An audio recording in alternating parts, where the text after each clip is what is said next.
Voilà donc un petit corrigé de l'exercice que je vous avais demandé pour la carte au trésor. Donc l'interface, je vous l'avais donné. Vous avez un label, un textbox, un bouton, un deuxième bouton pour le résultat, une sortie pour voir comment ça se passe et un label au milieu qui sera la carte.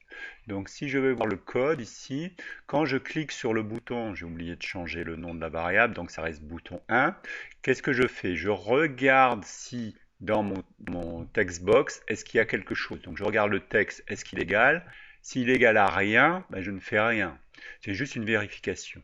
Après, dans mon textbox de saisie, je me le mets en to upper, c'est-à-dire que ma lettre, je vais la mettre en majuscule.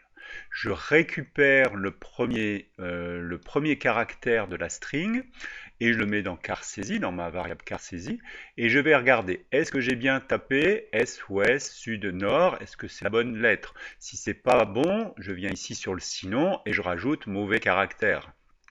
Donc maintenant, si c'est bon, qu'est-ce que je fais? Je fais trois choses. Je récupère, donc ça c'est position, c'est une fonction qu'on va voir. Je récupère ma nouvelle position que je mets dans trésor. Trésor, c'est un point ici que j'avais défini.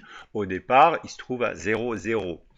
Et donc là maintenant, en fonction du caractère saisi, je vais avoir la nouvelle position, mon trésor ici.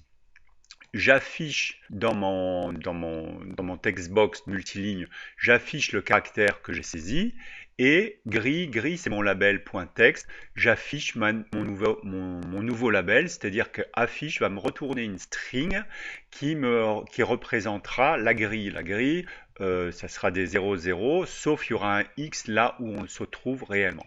Donc si maintenant je vais voir position, je lui passe la position actuelle, là où je suis actuellement, le caractère saisi, donc ce qu'on a saisi, et vous voyez bien que je me retrouve ici avec strictement le même algorithme que l'on avait fait avec le programme en C.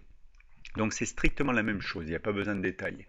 La deuxième fonction que j'ai rajoutée, c'est affiche. Et ma affiche, qu'est-ce qu'elle fait? J'ai besoin de la largeur et de sa longueur et de la position de trésor où je suis actuellement. Et qu'est-ce que je fais? Je fais deux boucles imbriquées. Donc comme c'est un tableau à deux dimensions, hein, c'est une grille, c'est une matrice, qu'est-ce que je fais? Je vais prendre toutes les positions de cette grille et je vais vérifier est-ce que c'est dans la position actuelle. Si c'est la position actuelle, donc sur X et Y, alors je mets un grand X. Sinon, je mets un petit O. Et à chaque fois, après chaque ligne, eh ben, je rajoute un anti-slash n, c'est-à-dire c'est pour retourner à la ligne. Et la dernière chose, c'est quand on clique sur le bouton fin pour voir le résultat, eh ben, qu'est-ce que je fais? Je me mets donc d'abord j'efface, hein, et je rajoute aller dans la carte du trésor, je me mets en X pas vers l'est et en Y pas vers le sud. Voilà. Donc ça serait bien que vous essayiez de le retaper et que vous me dites si vous avez eu des problèmes, quels qu'ils soient.